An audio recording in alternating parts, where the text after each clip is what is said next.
All right, this was the assignment page, 216 out of the workbook.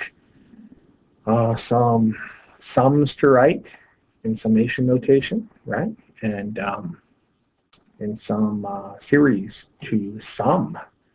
That's what we were doing. I believe I already gave you all these answers, but just because some of you may have not have watched yesterday's video, imagine how that could have possibly happened. But here they are again, 1 through 6 for just summation statements.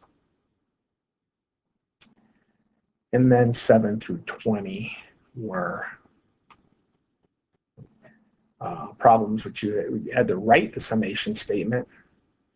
The only work that's not really shown here is you had to solve for the number of terms, whether it was arithmetic like 7 and 8 or geometric like 9 and 10. And then you had to use the sum formula, which would be what's going on down in here, right, to generate the sum. I know what you're thinking, but you showed us on our calculator that we could go to the summation template, right? Yeah, except when it's not on your calculator because you're in press to test mode. So you definitely need to know these formulas. In fact, sometimes the formulas will be the answers, like in a multiple choice type problem. It doesn't even go to the full sum, it just goes to the formula. So you definitely need to know your formulas. Here's 11, 12, 13, 14, 15. And one more time for those of you who missed yesterday's Oscar-nominated video. 16, 17, 18, 19, and 20.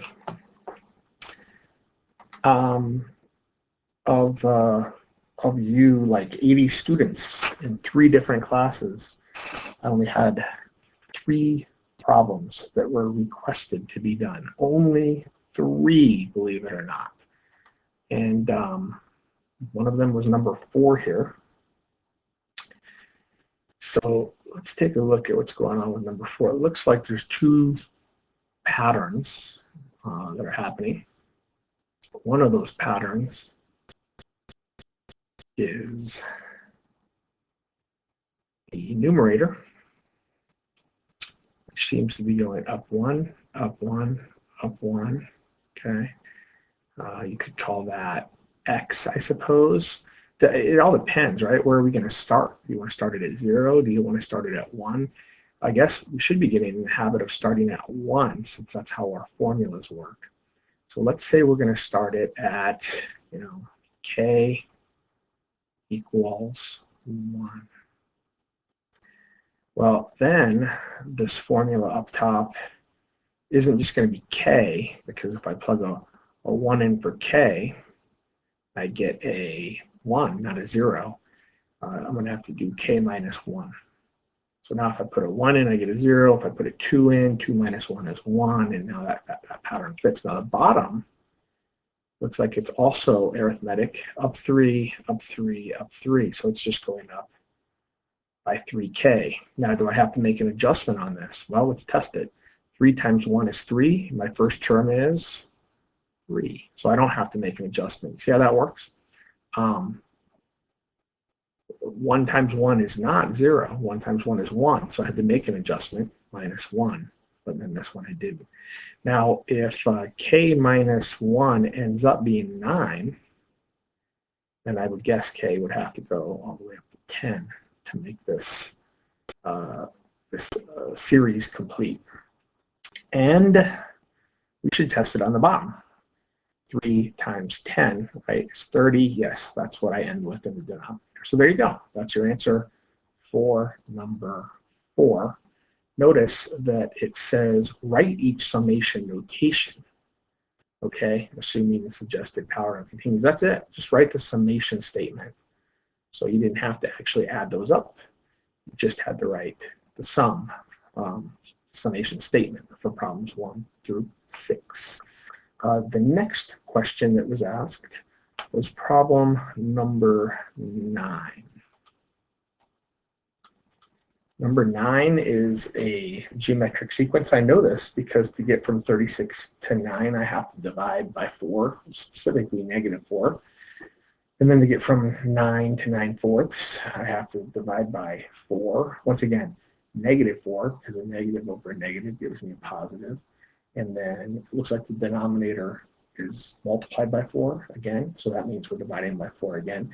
Our common ratio is 1/4, and the nice thing about this problem is they basically tell you that right here with that. They say not only is your common ratio 1/4, but because of the alternating nature of this sequence, negative, positive, negative, positive, it has to be a negative common ratio, so -1/4. Furthermore, notice how the first term is a 36, and there's the 36 right there.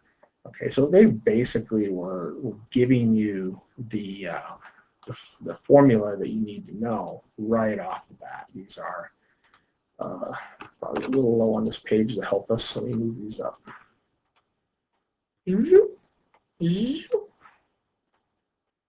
Now we can actually see them.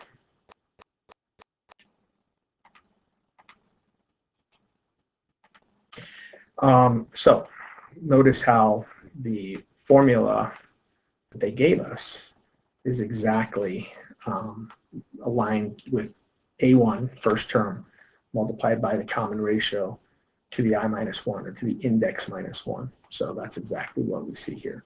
Now, what that means is that I don't even have to set up some kind of a fancy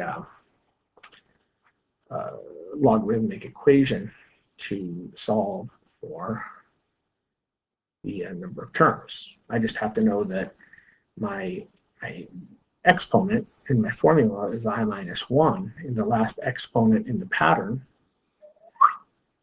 is 8. And so it looks like I have a total of 9 terms. Okay.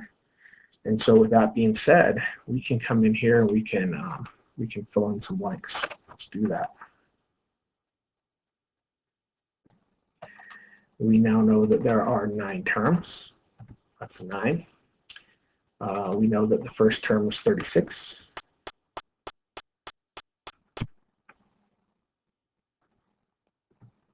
We know that common ratio is a -1/4.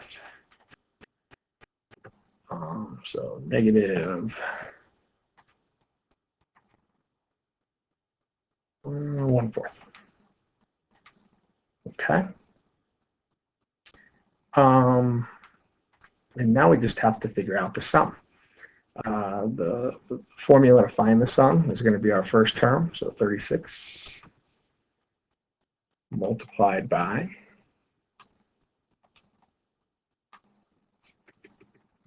1 minus the common ratio. So make sure you don't forget it's a -1/4. And this is where you do have to be really careful about parentheses, because if you don't take your negative value to the exponent, if you don't follow order of operations, basically, you don't enter it correctly into your calculator, you can get into trouble. It looks like the number of terms, remember, was 9. Oops, should have done that. 9. And then once again, one more time, we're going to enter a -1/4 down here.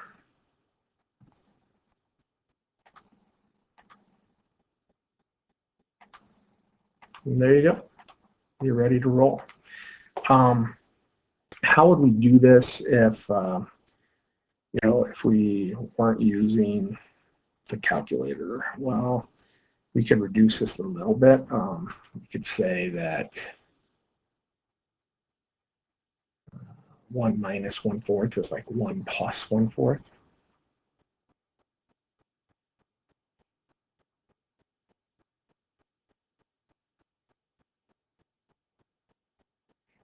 And so that's like 4/4 plus 1/4, so that's like 5/4.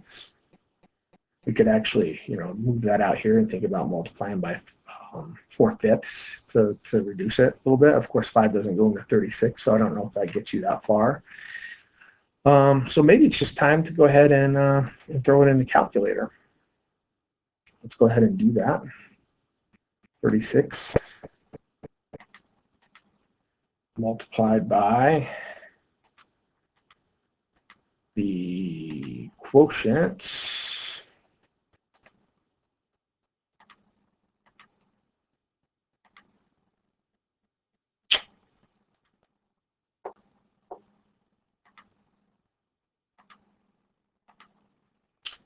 one,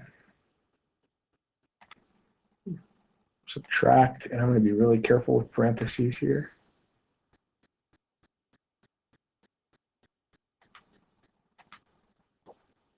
So it was a negative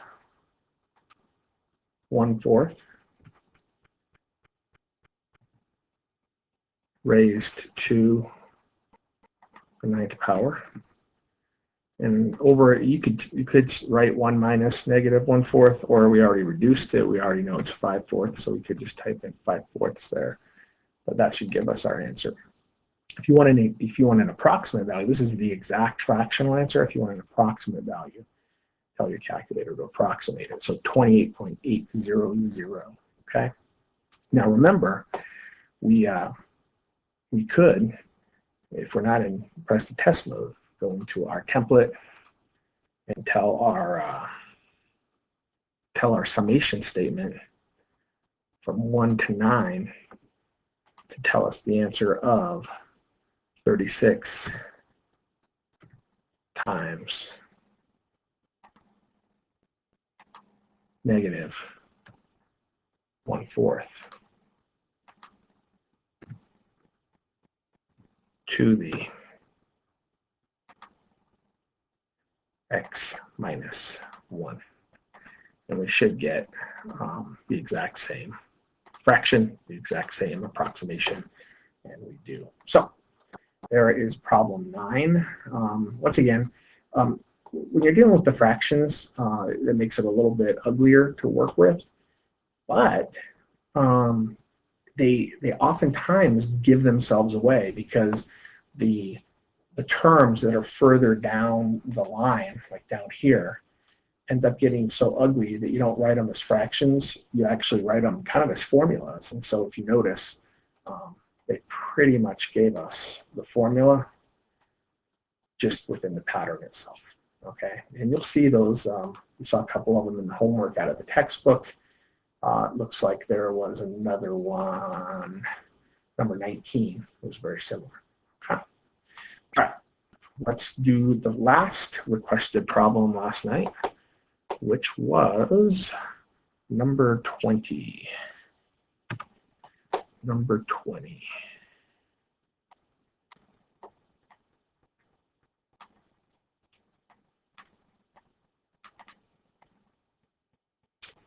Okay, so this one looks like it might be kind of doing the same thing because we see the numbers getting, turning into fractions. But then when you really look at it, we realize that actually 13/4 is bigger than 2. And so the trick here is we need to write everything with a common denominator so we can really see what's going on. So let's go do that. Looks like the denominators are 1, 4. This would be a 2, 9/2, 4. So it looks like the denominators could all fit over a 4. Or the denominators could be a 4 as a common denominator. So let's write this as 8/4. Leave this one as 13/4. Now this one is 9/2. And 9/2, I'm going to turn that into 18/4. And then 23/4, and then 28/4. And then finally, so this would be 79 times 2 would be 58, plus another 159. So this would be 159 over 2. But we're going to need to turn that into, I guess we don't actually have to. You could do 318/4, but actually we just need that one to solve for. I think we could just use these to get the pattern, okay? And the pattern is going to be, well, let's figure out what the pattern is going to be. It looks like our first jump is up 5/4, and our next jump is up another 5/4. So this, although kind of at first glance look like it might be geometric, is actually arithmetic with a 5/4 common difference, right? And of course, 5/4 times 1 is not 8/4, right? 5/4 times 1 is 5/4. So I need to actually add 3/4 to make the pattern fit. If you're not sure about that, test it. Plug a 2 in there. 2 times 5/4 is 10/4. But when I add 3/4 to it, I get 13/4. So sure enough, it continues to generate the right answer. So there's our formula. I'm going to go ahead and set this equal to the last term right now, 318/4, because we need to know how many terms out this is. Is this the 20th term, the 40th term? We don't know. So I think the first thing I'll do is multiply everything by 4, because fractions are not, like Mr. Moore, my friends. Maybe they're yours.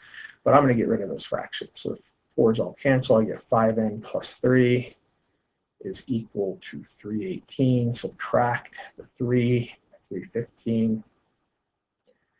How many times does 5 go into 315? Well, it goes into 50 10 times, goes into 120. So it goes into 360. So how about 63? 63 is the number of terms. We definitely need that. We definitely need this. And now we should be able to write our summation statement and our sum formula. Okay? I'm going to change colors here so you guys can follow it. Summation statement is going to be the sum from, we could use n, k, I, whatever. Just once you pick a letter, make sure you stick with it. So I'm going to use n.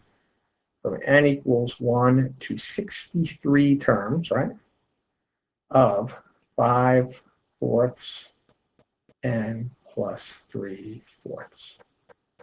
A lot of times it kind of helps to put that in parentheses. I don't know if it helped that much because that's still really sloppy. Let me see if I can move this up a little. There we go, a little better. All right, moving on. Our sum then is going to be the number of terms. So this is why that 63 was so important, right? This is the n right here that we need to know, right? The number of terms multiplied by the first term, which is 2, plus the final term, which is 79.5, divided by 2. Thank you, Gauss. So what are we going to get? 63 times 81.5 over 2. And then, I would finish that off in the calculator, I suppose. Half of 81.5 is 40.75 times 63. You could definitely do long multiplication, but most likely this type of calculation would be in the calculator section of the test. And it turns out that when you do 63 times 81.5 divided by 2,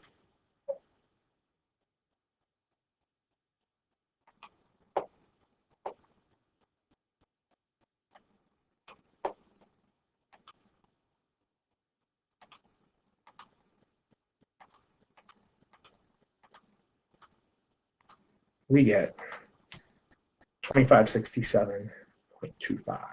2567.25. Hopefully that jived with the answer that we came up with a little bit earlier. Okay, so those were the three questions that were pushed to me last night through email. Nobody else asked any questions. In fact, nobody even came to the chat room, or at least stayed in the chat room for more than a second. So I'm assuming from my perspective, you guys are rocking sequences in series, and you really don't have any further questions on them. If that's not the case, you can still ask questions on some of these others tomorrow during our 3 o'clock chat. So I tried to use Meet today, but nobody came, so I don't know if it was working or not. In theory, you guys can show up, and I can put my computer in present mode, which puts us, right onto a smartboard, and in live time, I can work problems out for you. In theory, I wasn't able to test that today because nobody showed up. So I'll push out another another link tomorrow and see if we can make that work. And if it doesn't, then we'll keep trying to find some kind of technology in which I can work problems out for you. I have a lecture coming up on the applications of conic sections. So stay tuned for that, and hopefully going over a couple problems here was useful for you. Bye-bye.